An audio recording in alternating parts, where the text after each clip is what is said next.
So let's take a look at our first model for the day.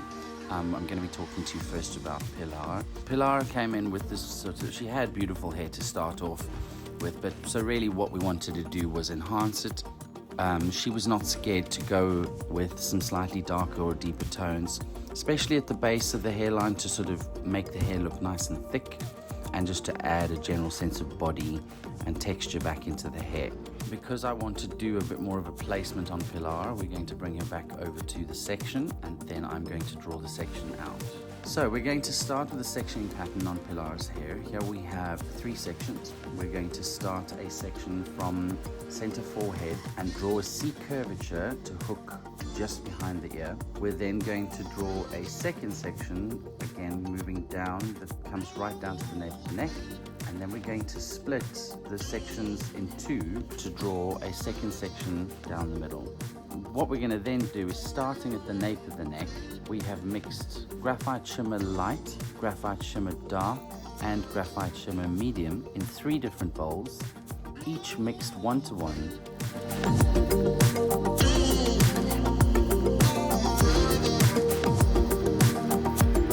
And what I've done here is we've started at the nape of the neck, and working up, we started with graphite shimmer medium on the roots and the mid-lengths, and then stretching it into graphite dark onto the ends. This is because we're trying to create a shadow underneath at the nape of the neck.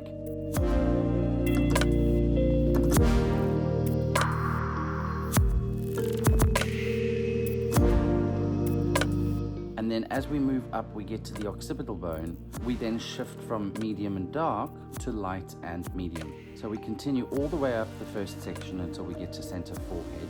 Then what we're going to do is, on either side, we're going to start with the middle section, which starts behind the ear, and we're going to duplicate that.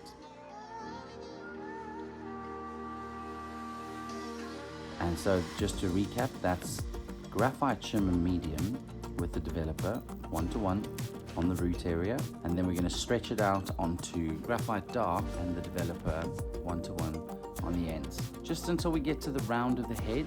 This is because towards the surface of Pilar's hair, the grey opens up to more sort of 70 to 80% white hair, and I don't want to make her feel too dark. Then moving into the third section at the front, we repeat what we've done, but we repeat it vertically rather than horizontally, so that what happens is when we get to the face frame, the last 2 sections are graphite light from root to tip. And essentially what I'm going to be creating there is a soft contour at the front of the face, so that it's still got some sort of texture and a neat crafted application. With Pilar's hair, we allowed the hair to process for the full 30 minutes.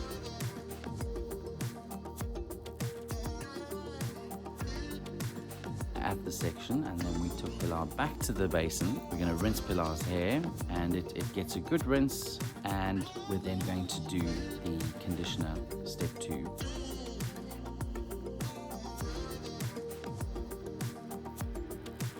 So looking at Pilar's hair, we wanted to create just like a lovely, soft, consumer-friendly style. I was joined by company director Darren Ambrose to dress this out. I was very fortunate to get him in on the project, and so he gave us a beautiful blow dry here and set it in a gentle wave.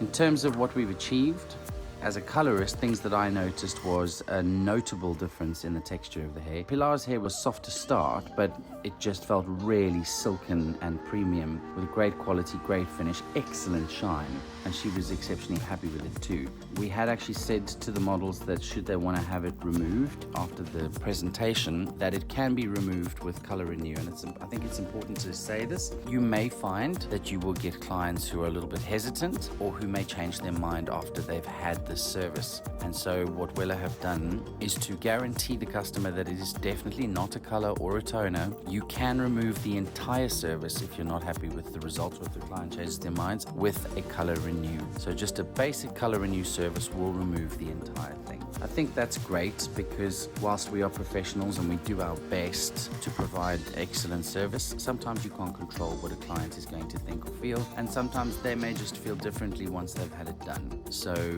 it's nice to have the option to remove the color completely. So this is our finished result, and I think she looks great. We asked Pilar some questions and answers, and here is her feedback. I felt that my hair, it feels very soft, even softer than it usually does. What I quite liked, there was absolutely no smell during the process. It was absolutely brilliant. I love that. That was very unexpected. I was expecting a bit of unpleasant odor, not at all. It was absolutely wonderful. So anyone who is sensitive to that, that's not something they should worry about. No color has touched my hair for years, and I was a little anxious. Now I'm very happy with the result, actually.